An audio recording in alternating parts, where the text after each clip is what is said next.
vendredi 5 avril. Mon nom est Martin Simon, Simon avec un C, et il me fait plaisir de vous souhaiter la bienvenue à un autre épisode du F1 Podcast. Pour vous, au menu aujourd'hui, c'est votre guide pour le Grand Prix du Japon. Au cours des prochaines minutes, je vais vous dire ce qui s'est produit lors des 2 séances d'essais libres, vous fournir mes analyses, vous informer sur les différentes améliorations qui ont été apportées par les écuries, et pour débuter, voici l'actualité dans le monde de la Formule 1. L'actualité est une présentation de la FSR Team, la Friendsim Racing, qui vous invite à rejoindre leur groupe Facebook afin de ne rien manquer de l'action de leur championnat qui se dispute présentement les soirs de semaine sur la chaîne YouTube du GTCQ.tv. Tout d'abord, dans l'actualité, il y a de l'action chez l'équipe Orange Papaye, c'est-à-dire McLaren, pour une 2e saison consécutive. On a procédé à un remaniement du côté de notre département technique. C'est David Sanchez, seulement 3 mois après être arrivé de l'écurie Ferrari. On en est venu à un commun accord de mettre un terme à notre relation. Donc, on n'allait pas dans la même direction qu'on voulait. On n'est peut-être pas non plus heureux du début de saison chez McLaren, quoiqu'on a réussi à accumuler des points, mais je pense que c'est plus une question de philosophie qui ne fonctionnait pas. Donc, on a décidé de mettre un terme à cette relation-là d'un commun accord après plusieurs discussions. Fraîchement arrivé de chez Red Bull, c'est Rob Marshall qui assumera désormais le rôle de concepteur en chef pour l'équipe. Et c'est Neil Oldie qui a été transféré au poste de directeur technique de l'ingénierie, tandis que Peter Podromou, lui, continuera à exécuter son rôle de directeur technique de l'aérodynamique. Pour ce qui est du département de concept et de performance, on va le réorienter pour se concentrer uniquement sur la performance, et c'est le directeur d'écurie Andreas Stella qui assumera l'intérim en attendant de trouver un remplaçant. Du côté de McLaren, on a aussi du nouveau, on a une nouvelle livrée pour le week-end au Japon, qui a été justement, c'est un concept d'un artiste japonais, et accrochez-vous bien, là, peut-être que vous n'avez pas remarqué ça, et que ça va vous prendre plusieurs moments de voir les voitures en piste, ou à la télévision du moins, pour être capable de comprendre un peu l'œuvre là, de l'artiste japonais. On veut symboliser un dragon qui vole dans les nuages. Donc, moi, je ne l'ai pas vu du premier coup. Il a fallu que j'aie l'explication, puis même là, c'est assez discret. Mais c'est l'œuvre d'un artiste qui... c'est ça. Lui, il a décidé de faire ça pour le week-end. Donc, soyez pas surpris de voir qu'il y a des couleurs un peu différentes sur la McLaren, mais c'est quand même assez discret. Je peux vous dire personnellement que ce n'est pas nécessairement ma livrée favorite qu'on a accomplie du côté de l'écurie britannique. Là, dans les dernières saisons, on nous a habitués à toujours réussir. Vraiment, là, c'était des chefs-d'œuvre. Je repense à la livrée Golf, là, qui me vient en tête plus précisément, là, qui était magnifique, celle qu'on avait utilisée à Monaco il y a quelques saisons. Elle n'est pas du tout dans cette trempe-là, celle qu'on nous propose pour ce week-end-ci au Japon. Du côté de Lawrence Stroll et de Aston Martin, c'est la rumeur là, qui cesse de revenir un peu, là, d'attirer l'actualité. Vous savez que au F1 Podcast, ce n'est pas vraiment mon fort là, de vouloir de jaser de toutes ces rumeurs-là qui sont parfois plus ou moins fondées, mais vous étiez nombreux à m'envoyer des messages pour dire que ce serait le fun que vous fassiez des chroniques des fois, en parler un peu, nous dire si on devrait croire ce qu'on a lu ou qu'est-ce qu'on peut s'attendre à vers ça, est-ce qu'il y a un fond de vérité là-dedans. La rumeur qui est souvent mentionnée, c'est le fait que Lawrence Stroll aurait déposé une offre en bonne et due forme à Adrian Newey, qui est, vous savez, là on l'appelle souvent le magicien, qui est derrière le concept des Red Bull, du grand succès de la RB19, de la RB20. Bien sûr, il y a toute une équipe autour de lui, il y a un pilote comme Max Verstappen, mais les concepts, là, c'est vraiment un génie qui a fait ses preuves à travers plusieurs écuries, beaucoup de succès, et c'est aussi quelqu'un qui maîtrise absolument bien le côté effet de sol. Donc, c'est un peu normal que du côté de Lawrence Stroll, on veut essayer d'acquérir ses services, au moins pour 2026. C'est un gars aussi qui a une bonne connaissance de Honda. Il a bien travaillé avec. On sait qu'il a aidé Honda à mettre leur projet qu'on avait essayé du côté de McLaren de former un moteur size zero, donc un moteur qui est beaucoup plus petit que la normale et qui permettait à Adrian Newey d'être capable de mieux emballer la voiture, donc de mieux faire un partage de poids, parce que vous savez que le ballant, le transfert de poids sur une Formule 1, c'est excessivement important.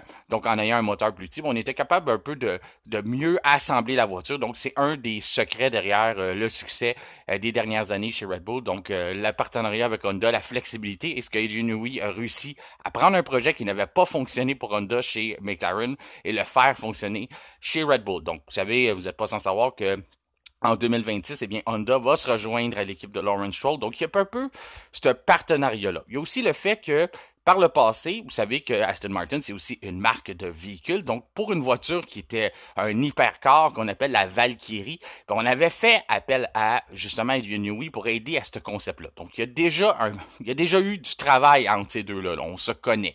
Il y a aussi le fait que Aston Martin a déjà été commanditaire de l'écurie Red Bull par le passé. Donc, on n'est pas en terrain inconnu là, quand vient le temps de parler entre les deux parties. Adrian Newey connaît des gens chez Aston Martin. Donc, oui, on peut se dire que il y a une certaine base à tout ça. Là. Ça peut être il se retrouverait pas en terrain inconnu. Sauf que ces rumeurs-là, ben, vous savez, ils reviennent à tous les années. L'année dernière, on était au même stade de la saison.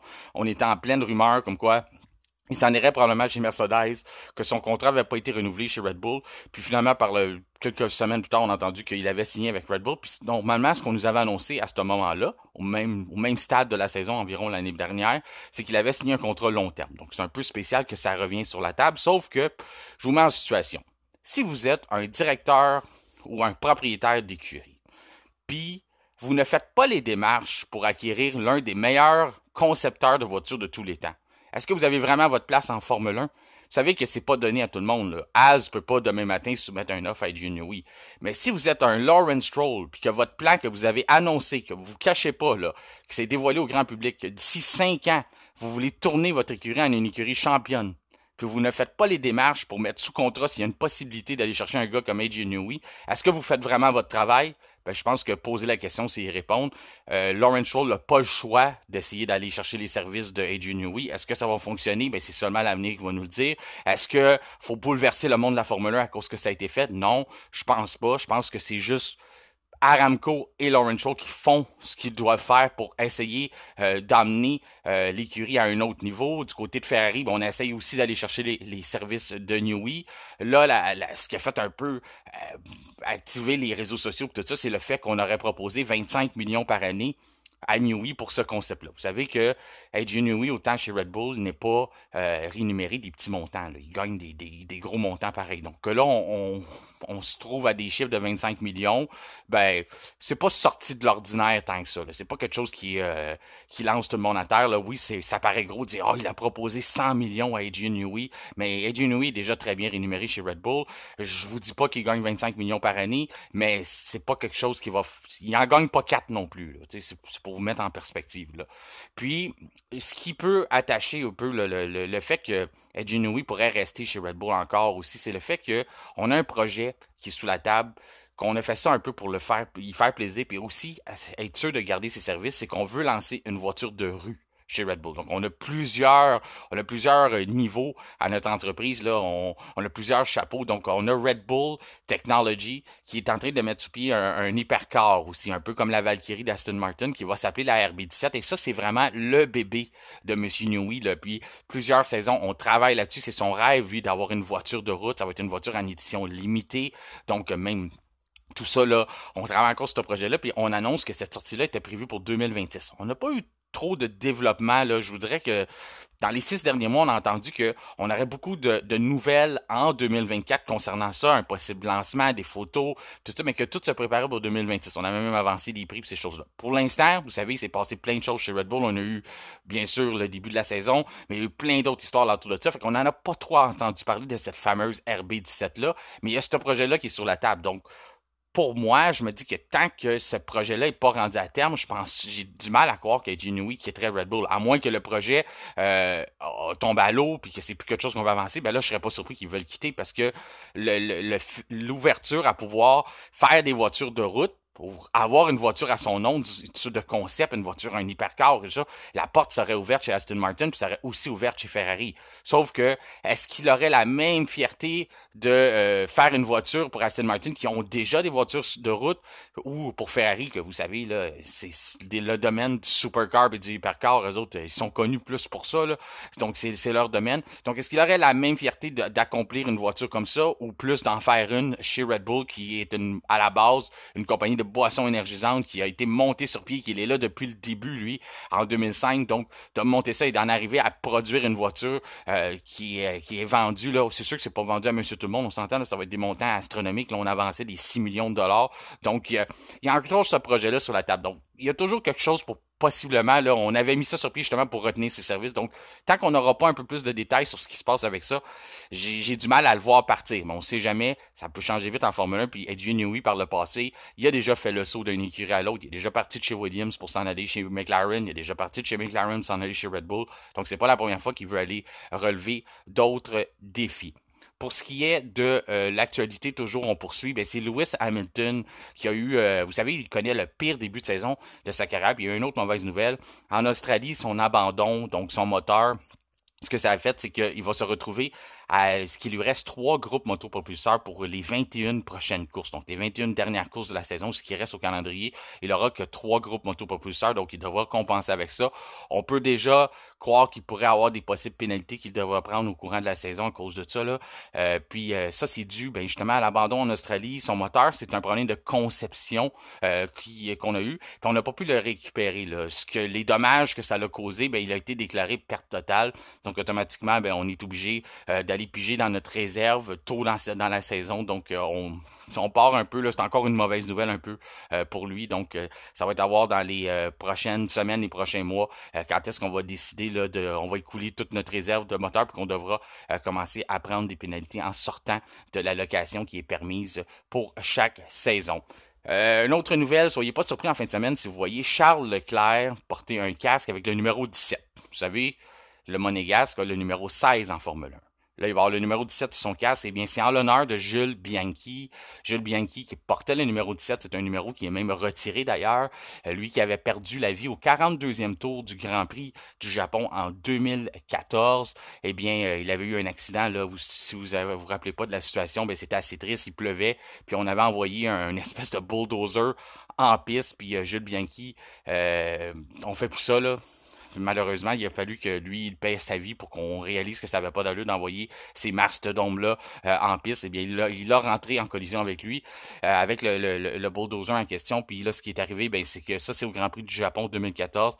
Il a resté 9 mois dans le coma, puis il est décédé par après ça. Donc, ça va faire 10 ans cette saison. Le Grand Prix du Japon est plus tôt dans la saison, donc ça va faire déjà 10 ans de ça. Donc, pour l'honorer, Charles Leclerc portera un casque qui lui rend hommage. Jules Bianchi, là, c'était aussi le parrain sportif de Charles Leclerc. Donc, quand la famille Leclerc avait des problèmes financiers, puis qu'on était sur le point de mettre un terme à la carrière de Charles, eh bien, c'est Jules Bianchi qui avait été rencontrer son manager, là, son gérant, qui est le fils à Jean Todt en tant que tel. Donc, il avait été le rencontrer pour lui parler de Charles. Il avait réussi à le convaincre de prendre Charles. Même que Nicolas Todt avait déjà mentionné qu'il le fait seulement parce que pour faire plaisir à Jules, qui n'avait pas vraiment d'intérêt envers Leclerc. Puis finalement, après ça, il a réalisé qu'il était un bon gars, une bonne personne et surtout un bon pilote. Donc, il a mis les efforts pour l'aider à monter. Puis finalement, on sait, vous savez ce qui est arrivé avec Charles Leclerc. Aujourd'hui, il est en Formule 1.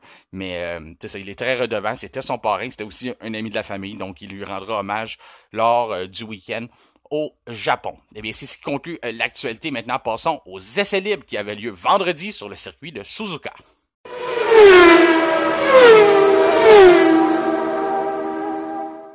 Vendredi, journée d'essais libres au Japon, deuxième de 3 Grands Prix consécutifs qui se déroulent aux petites heures du matin pour bien des gens dans le monde.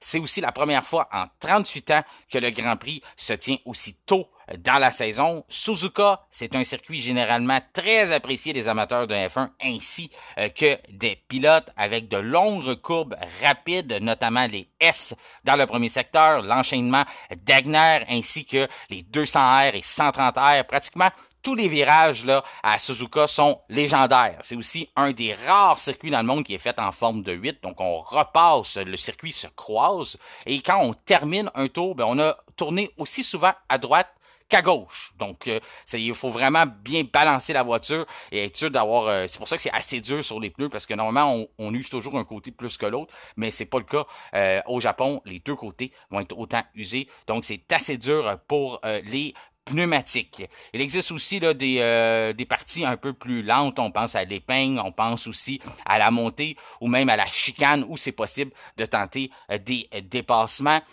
Par le passé, là, ça nous a habitués là, que c'est devenu un théâtre Red Bull là, dans les dernières saisons. Si on n'a qu'à penser au championnat du monde de Max Verstappen qui s'est gagné là, ou plus récemment la saison dernière, Red Bull a été consacré champion des constructeurs. C'est d'ailleurs un circuit qui a été conçu par comme banc d'essai pour la marque Honda, après que le patron de la marque japonaise en ait fait la commande en 1962. Donc, un petit hasard là, que Red Bull a eu du succès là dans les dernières saisons, eux qui sont associés à la marque Honda.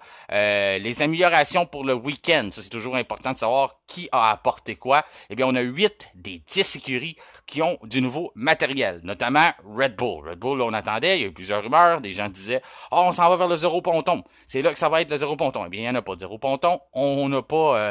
Ça veut pas dire qu'il n'y en aura pas dans la saison, qu'on n'aura pas ça. C'est pas dans nos plans, mais pour l'instant, si c'est pas ça, on a toujours des pontons sur la voiture. Mais c'est sûr qu'on cherche toujours à les réduire. Là, on a encore une fois modifié notre système de refroidissement. C'est vraiment la grosse évolution là, sur la RB20. On cherche là, vraiment à gagner de l'espace, à envoyer plus d'air dans le plancher, mais tout en ayant un système de refroidissement qui reste adéquat. Oui, c'est assez froid au Japon, donc on peut se permettre, on a un peu modifié les entrées, donc les trappes. On a aussi un nouveau plancher avec encore plus d'appui sans perturber notamment, mais par exemple, la stabilité. Donc, on conserve notre stabilité, mais on réussit à aller chercher plus d'appui. Donc, ça, c'est un peu une mauvaise nouvelle pour les adversaires parce qu'on en avait déjà beaucoup de ça. On en avait à revendre de l'appui chez Red Bull. On a aussi modifié les conduits de frein. Ça, c'est plus pour les caractéristiques de Suzuka. Comme je vous dis, c'est plus frais. On sollicite moins les freins aussi. Donc, ce qu'on fait dans ce temps-là, on en a déjà parlé au podcast, les fameux conduits qui servent de refroidissement pour les freins, mais ça vient perturber l'aérodynamisme d'une voiture. Donc à ce moment-là, aussitôt on est capable de réduire ça, bien on vient réduire de beaucoup la traînée. Donc là, on se dit, on n'en a pas besoin à Suzuka. Donc ce qu'on fait, c'est qu'on modifie les conduits qu'on n'a pas besoin. Donc on les rapetisse à l'avant de la voiture. Donc c'est ce qu'on a fait. Donc c'est ce qu'on a pour le week-end. Donc, ça devrait nous donner une bonne amélioration quand même. C'est assez majeur comme ce qu'on a apporté dans nos coffres, là, c'est une évolution qui est assez majeure. McLaren, on fait la même chose. Là. On fait un copier-coller, pas du plancher, de tout ça, mais on y va aussi pour Suzuka. On a réduit nos conduits de frein à l'avant. C'est tout ce qu'on a pour l'instant pour McLaren. Donc, c'est ce qu'on mise. C'est plus en Chine qu'on devrait apporter une grosse évolution là, pour l'équipe orange. Donc, ça va être à surveiller. Ça, c'est dans 2 semaines. Pour ce qui est de Ferrari, rien de majeur. Ce qu'on fait, c'est que on s'est gardé des options pour avoir différents types d'ailerons pour être capable de peut-être mettre plus d'appui si jamais on avait à courir dans la pluie. Donc, c'est ce qu'on a, mais on révolutionne pas notre voiture. On a connu un bon Grand Prix en Australie, donc on est peut-être confiant de ce qu'on a sous la main, puis on prépare plus, c'est plus vers Imola là, qu'on prépare une première amélioration majeure du côté de la Scuderia. Pour ce qui est de Aston Martin, on sait, il y a beaucoup d'amateurs d'Aston Martin, de l'équipe verte au Québec, donc vous serez content d'apprendre qu'on a emmené quelque chose de majeur. On vous parlait aussi de la situation que Mike Crack, le directeur d'écurie, mentionnait qu'on veut commencer on est en pleine campagne de séduction là, pour conserver les services de notre double champion, l'Espagnol Fernando Alonso.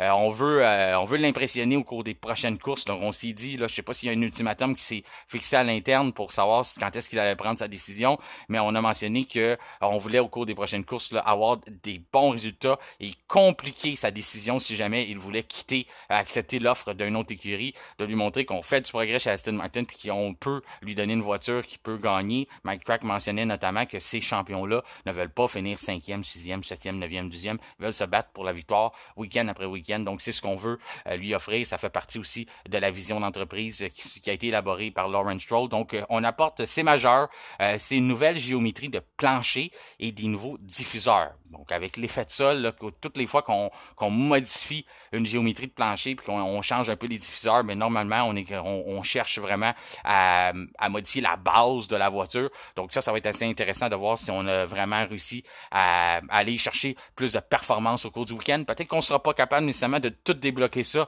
au Japon, mais sur quelques courses, là, c'est quand même quelque chose à surveiller. On voit qu'on veut faire du progrès puis on met les efforts pour être capable d'amener la voiture à un autre niveau. Du côté d'Alpine, parler d'emmener la voiture à un autre niveau, ben là, eux autres, ça prendrait plus un miracle. Là.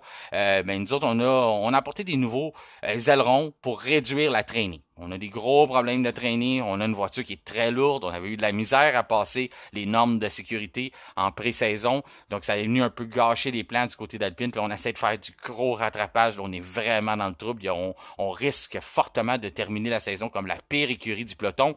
Oui, c'est rassurant. McLaren, la saison dernière, avait retourné son équipe de côté. Sauf que, ouais, ça reste à voir. Là, on peut pas dire tout de suite, là, il y a juste 3 courses de fête, mais pour l'instant, ça sent pas bon dans le clan français. Mais au moins, on apporte des améliorations, donc à surveiller au cours du week-end. Du côté de Williams, là, on a eu ça rough un peu en Australie. Là, vous savez, l'histoire du châssis et tout ça. Ben là, nous autres aussi, on y va un peu comme ça. On apporte des ailerons qui peuvent s'adapter au circuit de Suzuka, mais aussi une nouvelle configuration sur l'aileron avant pour avoir une meilleure distribution de l'air autour des roues.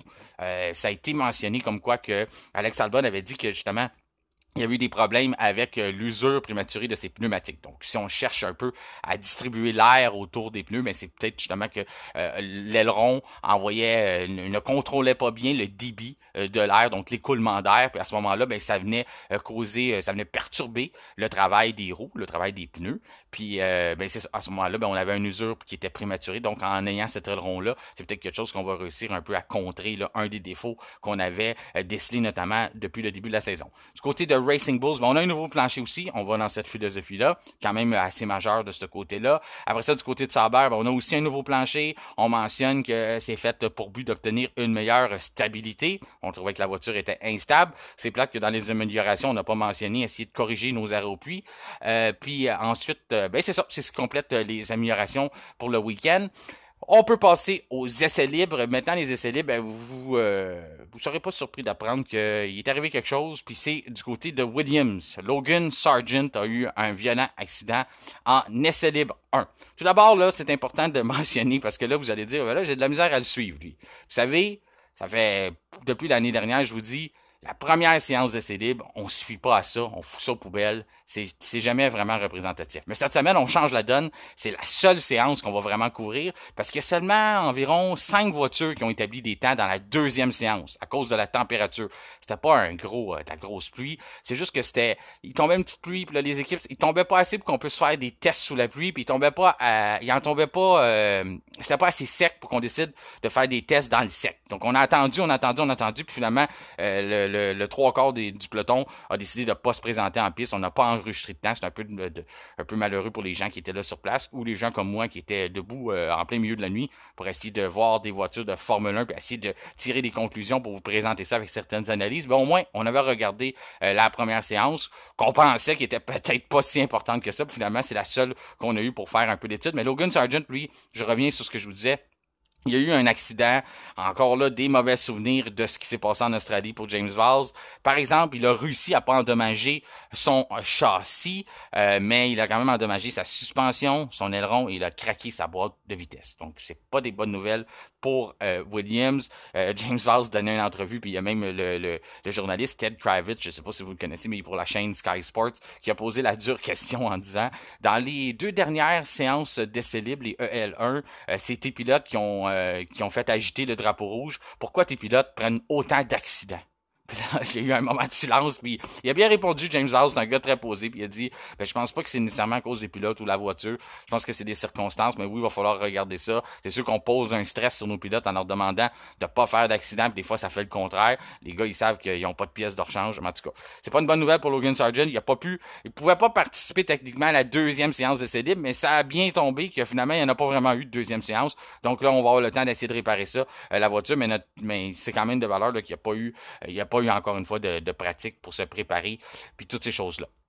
Là, l'autre qui a été pénalisé, là, par Logan Sargent, eh bien, c'est Daniel Ricciardo. Parce que Daniel Ricciardo, il laissait sa place. On en a parlé, là, la semaine dernière. C'est un Japonais qui prenait sa place. C'est Iwasa qui était là, un gars qui vient du programme Red Bull, qui est en super Formula au Japon. C'est un Japonais. Donc, on voulait avoir un alignement entièrement japonais. Donc, on les a laissés, lui et Tsunoda, piloter les voitures, les Racing Bulls, lors de la première séance d'essai libre. Mais là, Daniel Ricciardo, qui est un peu, là, il se cherche en début de saison. Il a besoin de toutes les temps qu'il peut se retrouver derrière le volant pour essayer de prendre confiance. Ben là, on lui a enlevé la première séance de CDIP, puis là, la deuxième, ben, avec les circonstances, vous savez, il y en a pas eu. Donc, lui, pour l'instant, il y a 0 essai de fait, là. Il y a peut-être, oui, il a fait un tour ou quelques tours, mais c'est rien, là, pour préparer un week-end en tant que tel, là, surtout quand on cherche à reprendre confiance. Donc, c'est lui, jusqu'à maintenant, là, qui se retrouve vraiment dans une mauvaise position. Pour ce qui s'est passé dans la première séance, eh bien, c'est Verstappen qui a été le plus rapide devant son coéquipier Perez. Sainz a suivi, Russell et Hamilton. Ça avait l'air mieux pour les Mercedes. On semble avoir trouvé une solution. Ça avait déjà été mentionné que c'est possiblement la chaleur qui leur cause des problèmes, même si à Bahreïn, c'était pas si chaud que ça. C'est ce qui a été avancé là, dans ce qu'on a dans notre quête là, à essayer de trouver un peu c'est quoi ce problème-là tout ça. Mais tout ça pour dire là, c'est plus froid au Japon, puis là on semblait avoir une voiture plus stable. Sauf qu'on nous a habitué depuis le début de la saison que pendant une séance, tout va bien, puis la séance d'après, on sait plus ce qui arrive, il n'y a plus rien qui fonctionne. Mais là, du moins, Russell et Hamilton se sont retrouvés 4e et 5e. Leclerc 6e, Alonso 7e, Piastri 8e, Tsunoda 9e, qui est devant les siens au Japon. 10e pour Norris, 11e pour Ocon, 12e pour Albon, 13e pour Hülkenberg avec sa Haas, 14e pour Bottas avec sa Kick Sauber Stack F1, Stroll 15e, Iwasa qui faisait les essais pour Racing Bull 16e, 17e pour Gasly, Joe 18e, 19e pour Magnussen et Sargent a signé le 20e temps avant d'envoyer sa voiture dans le mur. Et qu'est-ce qui est important là, pour le week-end à savoir, là on n'a pas beaucoup d'essais, on n'a pas beaucoup de choses qui ont été enregistrées. Il y a ce qui va venir un peu le pimenter tout ça, c'est qu'on n'a pas réussi à tester. Vous savez, on appelle les courses longues, ou on peut dire les simulations de course. Ça, c'est ce qu'on pratique.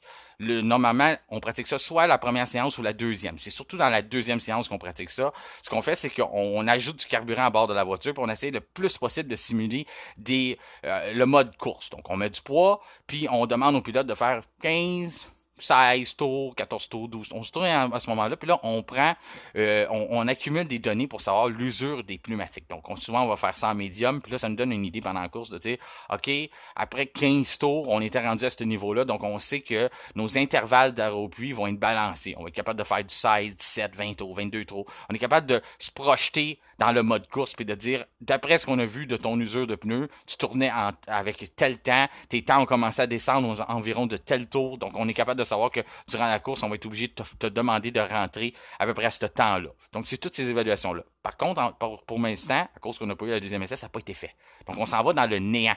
Ça risque de donner de l'action, ça, de voir que, pour une fois, on va être capable de simuler un peu ce qui va se passer, sauf qu'on les a pas, les données. On s'en va dans l'inconnu dimanche. Donc, ça va être de l'ajustement pour tout le monde et ça va être la meilleure équipe qui va avoir réussi un peu à faire la meilleure projection sans avoir ces données-là, qui va peut-être réussir à se démarquer un peu puis avoir une meilleure stratégie, des meilleurs aéropuits, puis ça va venir peut-être un peu bouleverser l'ordre du peloton. Donc ça risque d'être intéressant. C'est peut-être même, il y en a qui avançaient, certains journalistes qui disaient, ce serait peut-être intéressant qu'on fasse ça dans les prochaines saisons, qu'on empêche les équipes de pratiquer les simulations de course pendant les essais libres. Je pense pas que ça va passer au conseil, mais je comprends le concept un peu de dire, d'envoyer un peu les voitures dans l'inconnu, les pilotes dans l'inconnu, ben ça peut donner un peu d'action. Moi, je suis pas pour ça, parce que je pense que c'est un sport d'élite. On veut voir les voitures et les écuries performer à leur meilleur. Donc, si on les empêche, si on leur enlève des moyens d'être capable de trouver les meilleurs réglages puis nous donner le meilleur spectacle, le maximum de la voiture, ben ça devient intéressant aussi, sauf que on n'a pas les voitures à leur maximum, on a un peu de l'improvisation. Donc oui, c'est bon pour le spectacle, mais en même temps, ça enlève un peu le côté hyper performance du sport. Donc ça, c'est mon opinion, mais c'est tout. Mais c'est ça. L'autre chose à surveiller, là, vous savez, on entend des fois, pas sur le F1 podcast, parce qu'on a des gens très positifs et des grands passionnés de Formule 1, mais on entend un peu partout là, sur le net que c'est déjà réglé, c'est gagné, Verstappen va gagner un autre championnat. Mais là, on a un championnat très serré là, quand même avec ce qui s'est passé. 3 courses, une voiture qui arrête après 4 tours. Tout d'un coup, ça vient tout chambouler un peu le championnat. Puis là, on pourrait bien se retrouver à la fin du week-end. Là. Ça, c'est en jeu pendant le week-end. On a 6 pilotes qui pourraient prendre la tête au championnat des conducteurs, le championnat des pilotes. T'sais, on n'aurait pas vu ça venir. Là. Les gens qui donnaient déjà les championnats du monde, puis c'est facile de gagner en Formule 1, puis il y avait ces théories-là. Mais là, on a 6 pilotes. Pardonnez-moi, encore un petit restant de grippe. On a 6 pilotes qui pourraient terminer le week-end de course en tête du championnat. Puis on a 3 écuries qui pourraient s'emparer de la tête au championnat des constructeurs. Donc ça va être intéressant à voir au cours du week-end. Une petite erreur stratégique. 2 voitures qui passent devant, n'importe quoi. Là, il va y avoir une certaine tension.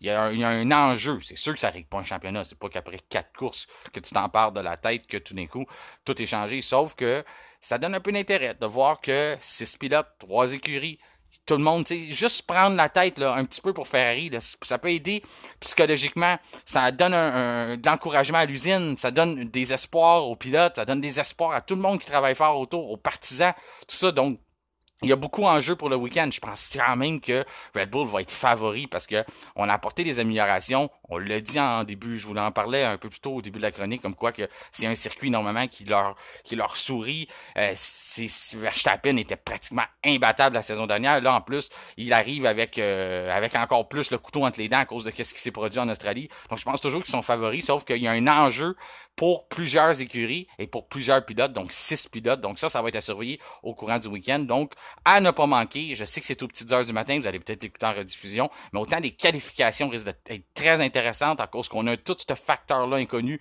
à cause qu'on s'est fait enlever une séance d'essai libre. Oui, on en a un autre demain là, qu'on peut se reprendre, sauf que normalement, les pilotes aiment pas faire des gros essais le matin avant les qualifications. On veut juste un peu attraper le rythme, un peu, c'est ça, aller se promener un peu en piste, là, voir un peu saisir ce qui se passe, les conditions, tout ça, mais normalement, on prend pas de gros risques. On ne sait pas des gros programmes de course ou des gros tours canons le samedi matin. Donc, c'est sûr que là, à cause qu'on a du rattrapage à faire, on va peut-être pousser un peu plus, mais on va quand même rester un peu plus conservateur. On est vraiment en mode qualification. On veut pas prendre de risques inutiles. Donc, à ce moment-là, c'est ça. Tout le monde part un peu sur le en terrain connu. Donc, ça change un peu la donne pour le week-end. Ça met de l'action. Ça va être intéressant à suivre. Donc, j'ai vraiment hâte de voir ça. Je pense que on va avoir encore une fois un circuit, un Grand Prix intéressant, surtout au Japon. C'est un circuit de vitesse. Oui, c'est pas toujours la meilleure place pour des dépassements, mais il peut arriver bien des choses, surtout des erreurs, parce que ça pardonne pas. C'est un circuit, comme on disait, le coefficient de difficulté est très élevé. Donc, une petite erreur, parlez-en à Logan Sargent, ça arrive très rapidement, puis d'un coup, on perd notre voiture. Autant en qualification, on peut avoir des drapeaux rouges qu'en course. Donc, ça va être intéressant. Grand Prix à ne pas manquer et séance de qualification non plus. C'est ce qui conclut notre épisode du vendredi 5 avril. En terminant, je vous invite à nous suivre sur notre chaîne Spotify, question de recevoir les notifications lors de la publication des nouveaux épisodes. Vous pouvez aussi nous suivre sur nos réseaux sociaux, même si on est plus concentré sur Facebook, vous pouvez nous lire là-dessus, mais on est aussi sur toutes les autres plateformes. Vous pouvez nous trouver sur Instagram, sur X, ainsi que sur YouTube. En terminant, je vous remercie d'avoir fait confiance au F1 Podcast et de continuer à nous faire confiance et je vous souhaite un bon week-end de course.